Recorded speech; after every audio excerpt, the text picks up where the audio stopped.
नमस्कार, आपका हमारे चैनल पर स्वागत है। कार्तिक माह में तुलसी का विशेष महत्व है। तुलसी भगवान श्री हरि को बहुत प्रिय है। कार्तिक माह में तुलसी की पूजा की जाती है।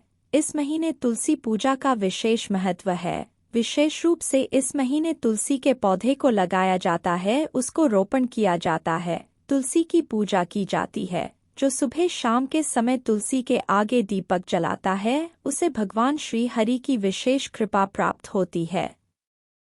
आइए आज हम तुलसी के महात्म्य का श्रवण करेंगे, जिसे भगवान शिव ने नारद मुनि को सुनाया था। इसे सुनने से इस पवित्र कार्तिक माह में पुण्य के भागी बने।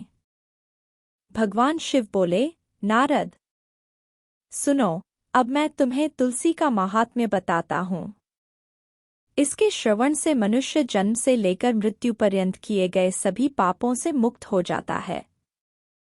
तुलसी का पत्ता, फूल, फल, जड़, शाखा, छाल, तना और मिट्टी सभी पवित्र हैं। जिनके शवों का दाह संस्कार तुलसी की लकड़ी से किया जाता है, वे विष्णुलोक को जाते हैं। यदि मृतक व्यभिचार आदि घोर पापों से पीड़ित भी हो, तो भी तुलसी की लकड़ी से दाह संस्कार करने से उसकी शुद्धि होती है। जो व्यक्ति मृतक के शरीर के सभी अंगों पर तुलसी की लकड़ी लगाकर दाह संस्कार करता है, वह भी पाप से मुक्त हो जाता है। जो व्यक्ति मृत्यु के समय श्री हरि का जप और स्मरण करता है और जिसका शरीर तुलसी की लकड़ी से दाह संस्कार किया जाता है, उसका पुनर्जन्म नहीं होता। यदि दाह संस्कार के समय अन्य लकड़ियों के अंदर तुलसी की एक लकड़ी भी हो, तो करोड़ों पापों से युक्त होने पर भी व्यक्ति की मुक्ति हो जाती है। तुलसी की लकड़ी से सभी लकड़ियां मिश्रित होने पर शुद्ध हो जाती हैं। तुलसी की लकड़ी की अग्नि में एक मृत व्यक्ति को जलते हुए देखकर विष्णु के दूत आते हैं और उसे वैकुंठ ले जाते हैं। यमराज के दूत उसे नहीं ले जा सकते। वह करोड़ों जन्मों के पापों से मुक्त हो भगवान विष्णु को प्राप्त होता है। वह व्यक्ति जो तुलसी की लकड़ी की अग्नि में जलाए जाते हैं, उन्हें विमान पर बैठे वैकुंठ जाते देखकर देवता उनके ऊपर पुष्पांजलि अर्पण करते हैं। ऐसे व्यक्ति को देखकर भगवान विष्णु और शिव संतुष्ट होते हैं और श्री जनार्दन उसके सामने जा उसका हाथ पकड़कर उसे अपने धाम ले जाते हैं। वह अग्निगृह या श्मशान जहाँ घी के साथ तुलसी लकड़ी की अग्नि प्रज्वलित होती है, वहाँ जाकर मनुष्य के पाप जलकर भस्म हो जाते हैं। जो ब्राह्मण तुलसी की लकड़ी की अग्नि में हवन करते हैं, उन्हें तिलों में अग्निष्टोम यज्ञ का फल प्राप्त होता है। जो भगवान को तुलसी की लकड़ी की धूप देता है, वह उसके फलस्वरूप 100 यज्ञ करने और 100 गौबली देने का पुण्य प्राप्त करता है। जो तुलसी की लकड़ी की आंच से भगवान का नैवेद्य तैयार करता है, यदि उस भोजन का थोड़ा सा भी भाग भगवान केशव को अर्पण किया जाए, तो वह मरु के समान अन्नदान का फल देने वाला होता है। जो तुलसी की लकड़ी की अग्नि से भगवान के लिए दीपक जलाता है, उसे करोड़ों दीपदान का पुण्य मिलता है। इस लोक में पृथ्वी पर उसके समान दूसरा कोई वैष्णव दिखाई नहीं देता। जो भगवान श्री कृष्ण को तुलसीकाष्ठ का चंदन अर्पण करता तथा उनके श्री विग्रह में उस चंदन को भक्तिपूर्वक लगाता है, वह सदा श्रीहरि के समीप रमण करता है। जो मनुष्य अपने अंग में तुलसी की कीचड़ लगाकर श्री विष्णु का पूजन करता है, उसे एक ही दिन में 100 दिनों के पूजन का पुण्य मिल जाता है। जो पितरों के पिंड में तुलसी दल मिलाकर दान करता है, उसके दिए हुए एक दिन के पिंड से पितरों को 100 वर्षों तक तृप्ति बनी रहती है। तुलसी की जड़ की मिट्टी के द्वारा विशेष रूप से स्नान करना चाहिए। इससे जब तक वह मिट्टी शरीर में लगी रहती है, तब तक स्नान करने वाले पुरुष को तीर्थ स्नान का फल मिलता है।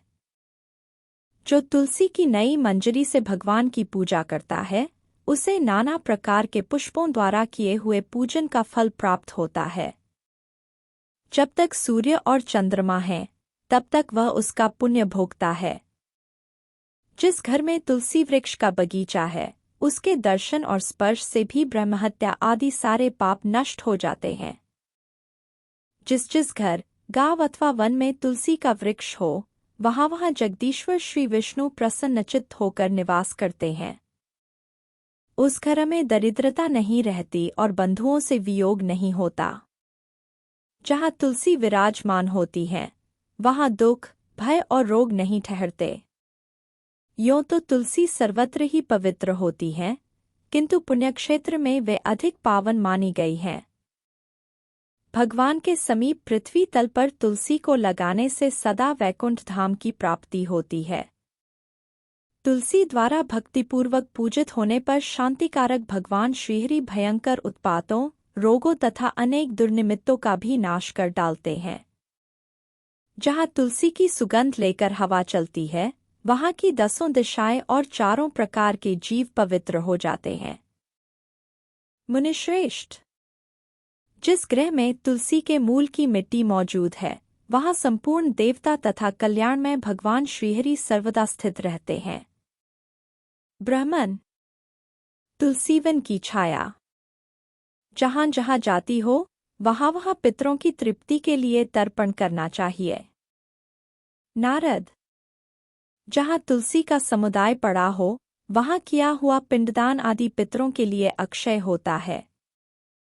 तुलसी की जड़ में ब्रह्मा, मध्य भाग में भगवान जनार्दन तथा मंजरी में श्रीरुद्रदेव का निवास है, इसी से वह पावन मानी गई है।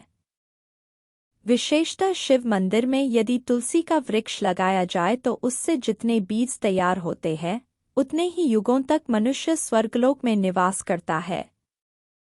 जो पार्वण श्राद्ध के अवसर पर श्रावण मास में तथा संक्रांति के दिन तुलसी का पौधा लगाता है उसके लिए वह अत्यंत पुण्यदायिनी होती है।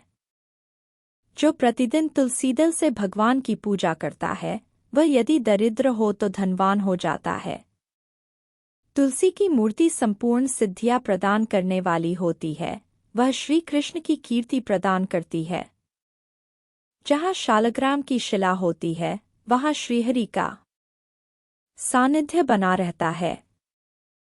वहाँ किया हुआ स्नान और दान काशी से 100 गुना अधिक महत्वशाली है।